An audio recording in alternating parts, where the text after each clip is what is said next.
মানুহে মানুহৰ বাবে যদিহে অকণি নেভাবে, অকণি সহানুভূতিৰে ভাবিব কোনে নোকোৱা সমনীয়া, মানুহে মানুহৰ বাবে। বা যেনিবা তই ফালি দিছা দেই, আজি ফালি দিছা। অতি পুৰণি কালৰ ভূপেন হাজৰিকাদেৱৰ গানটো শুনাই আমাৰ দেহ মন একদম জোৰ পেলাই দিলা দেই। বৰ মজা লাগিল তোৰ গানটো শুনি। হয় দেই এজনী, হয় তই চুপাৰ গাইছা, মজা মজা মজা, বৰ ভাল লাগিল দেই তোমাৰ পুৰণি গানটো শুনি। হয় দেই এজনী, হয় তই সঁচাই ভাল গান গালা আজি। মোকো বিৰাট ভাল লাগিল দেই তোমাৰ গান শুনি, মোকো বিৰাট ভাল লাগিল। মাজে মাজে এনেকৈ গান গাবা আৰু ক্লাছত, তেতিয়াহে মনবিলাক ভাল লাগিব আমাৰ। মই নিশ্চয় চেষ্টা কৰিম গাইছ, নিশ্চয় চেষ্টা কৰিম। আজিৰ দৰে আৰু বেলেগ দিনো এনেকৈ ধুনীয়া ধুনীয়া গান গাবলৈ চেষ্টা কৰিম দেই।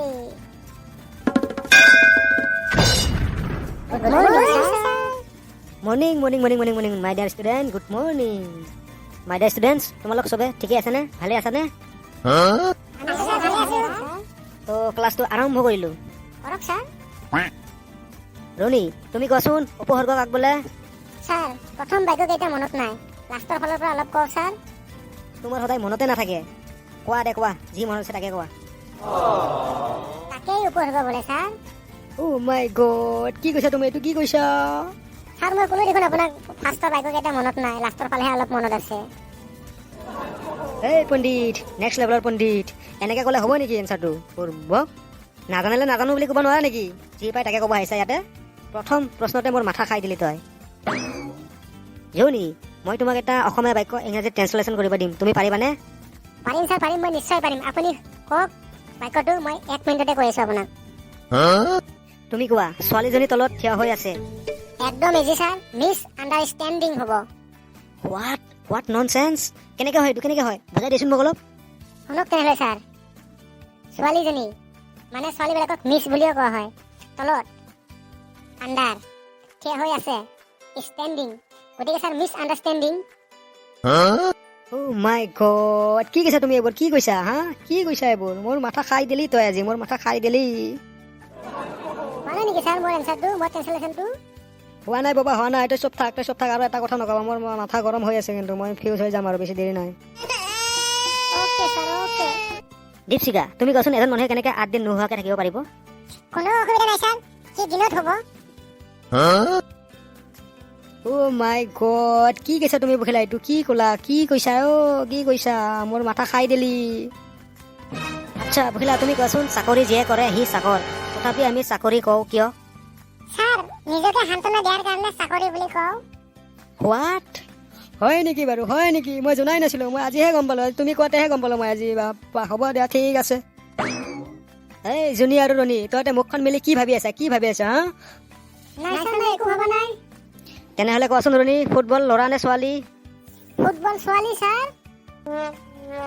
ফুটবল কেনেকৈ ছোৱালী হয় বুজাই দিয়াচোন মোক। কাৰণ ছাৰ, এটা ফুটবলৰ পিছত 22জন মানুহে দৌৰে। কি কলি তই? কি কলি? হয় নেকি বাৰু? হ'ব পাৰে দেই, কথাটো হ'ব পাৰে, তোমাৰ যুক্তি আছে তোমাৰ কথাটোত অলপ। জনী, তুমি ইংৰাজী বুজি পোৱা নে? অসমীয়াত ট্ৰেঞ্চলেশ্যন কৰি দিলে বুজি পাওঁ ছাৰ। হোৱাট? অসমীয়াত বুজিলে কোনে বুজি নাপাব? বুৰ্বক কোনে বুজি নাপাব? চবেই বুজি পাব দেখোন অসমীয়াত বুজি দিলে। সেইকাৰণে ময়ো বুজি পাওঁ ছাৰ।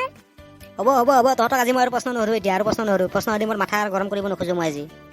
যোৱাকালি ৰণী আৰু জনীক মই এটা এটাকৈ কবিতা লিখি আনিবলৈ দিছোঁ, তোমালোকে লিখি আনিছানে? মই কবিতা এটা লিখি আনিছোঁ ছাৰ। ছাৰ, মই কবিতা পাহৰি গৈছোঁ, মই এখন দৰখাস্তহে লিখি আনিছোঁ। হয় নেকি বাৰু? ঠিক আছে দিয়া। পিছে তুমি কি দৰখাস্ত লিখি আনিছা কোৱাচোন অলপ। মই কৰ্ণৰ ওপৰত ভিত্তি কৰি এখন দৰখাস্ত লিখি আনিছোঁ ছাৰ। হ'ব বাৰু, বৰ ভাল কথা। ঠিক আছে দে, তোমাৰ দৰখাস্তটো শুনিম বাৰু, কিন্তু তোমাৰ দৰখাস্তটো শুনাৰ আগতে ৰণীৰ কবিতাটো শুনি লওঁ আগত, ৰ'ব। ৰণী, তুমি তোমাৰ কবিতাটো গাবলৈ আৰম্ভ কৰা।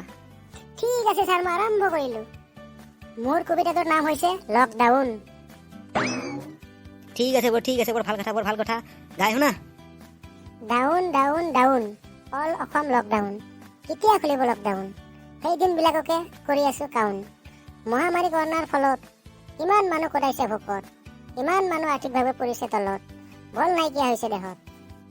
তথাপি চৰকাৰে চকু মেলি নাচায়, দুখীয়া মানুহৰ যে নাই কোনো উপায়। কিমান মানুহ খাবলৈ নাপায়, কাম বিচাৰি চহৰলৈ ওলায়। সেইবিলাক মানুহক পুলিচে গৰুৰ দৰে কোবায়। কি কৰিব বেচেৰা সাধাৰণ মানুহ, চৰকাৰৰ লগত টক্কৰ দি কোনো লাভ নাই। উল্টা পুলিচৰ পৰা মাৰ খাই পিঠি ফালি যায়। উপায় নাপায় ভগৱানক প্ৰাৰ্থনা কৰি কয়, হে ভগৱান দিয়া আমাক বৰদান, আমি কৰোণাক দিব নোৱাৰো আমাৰ জীৱনটো বলিদান। আমি চৰকাৰক দুখ নিদিওঁ, আমি দুখ দিওঁ কৰোণা ভাইৰাছক। গোটেই বিশ্বখনক কৰোণাই কৰি ৰাখিছে লকডাউন। গতিকে ওলাই আহা ৰাইজ, আমি সকলোৱে মিলি কৰোণাক খেদো আৰু খুব সোনকালে আগৰ পৃথিৱীখনক লাভ কৰোঁ। এই মজা মজা মজা ৰণী মজা, বৰ ভাল কবিতা এটা শুনালা দেই তুমি।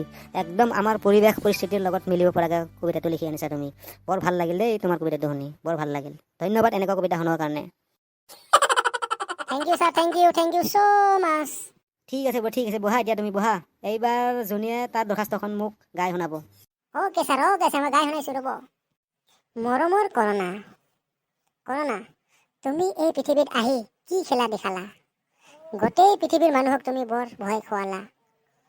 ভাইৰাছ কি, ভেকচিন কি, লকডাউন কি, কোৱাৰেণ্টাইন কি, চেনিটাইজাৰ কি, ৰেড জোন কি, গ্ৰীণ জোন কি, য়েলো জোন কি, এইবিলাক বুজাই দিলা। লগতে তুমি লাখ লাখ মানুহক আক্ৰমণ কৰি প্ৰাণো কাঢ়ি ল'লা। লগতে বহু ধনী মানুহক তুমি দুখীয়া কৰি তুলিলা। ধনীৰ কথাটো বাদেই দিছোঁ, দুখীয়াৰ জীৱন পানীত খা নচৰা অৱস্থা হৈছে। সাধাৰণ মানুহবোৰ ক'তো যাব নোৱাৰা হৈছে, কোনো কাম বন কৰিব নোৱাৰা হৈছে, ভালকৈ দুবেলা দুমিঠি খাবলৈ নোপোৱা হৈছে। মানুহৰ বেয়া পৰিস্থিতি আৰু কিমান চাই থাকিম, কিমান সহ্য কৰিম। গতিকে কৰোণা মহাশয়, তুমি যিমান পাৰা সিমান সোনকালে আমাৰ অসমৰ পৰা বিদায় লোৱা আৰু অসমৰ মানুহক সুস্থ সবল কৰি তোলা। এয়ে কৰোণা মহাশয়ৰ ওচৰত মোৰ বিনম্ৰ অনুৰোধ। এটি আপোনাৰ জোনী হাজৰিকা। এই মজা মজা মজা জনী মজা, তুমি দৰখাস্তখন মজাকেতো লিখিছা। পিছে ক'ত দিবা তুমি চিঠিটো, ক'লৈ পঠিয়াই দিবা তুমি বাৰু, ক'লৈ? ডাকঘৰত পঠাই দিম ছাৰ। কি তই ডাকঘৰত পঠাই দিবি? যোৱা তেনেহ'লে জল্দি যোৱা, পলম নকৰিবা আৰু পলম কৰিলে বহুত মানুহৰ মৃত্যু হ'ব। গতিকে তুমি পলম নকৰি যোৱা, এতিয়াই যোৱা, ডাকঘৰত জমা দিয়া আহাগৈ, যোৱা। অ'কে ছাৰ, মই গ'লো দৰখাস্তখন পঠিয়াই দিবলৈ। তো ছাত্ৰ ছাত্ৰীসকল ছুটি এতিয়া, যোৱা ঘৰলৈ যোৱা, চবেই যোৱা। Okay sir, thank you. যোৱা ছুটি।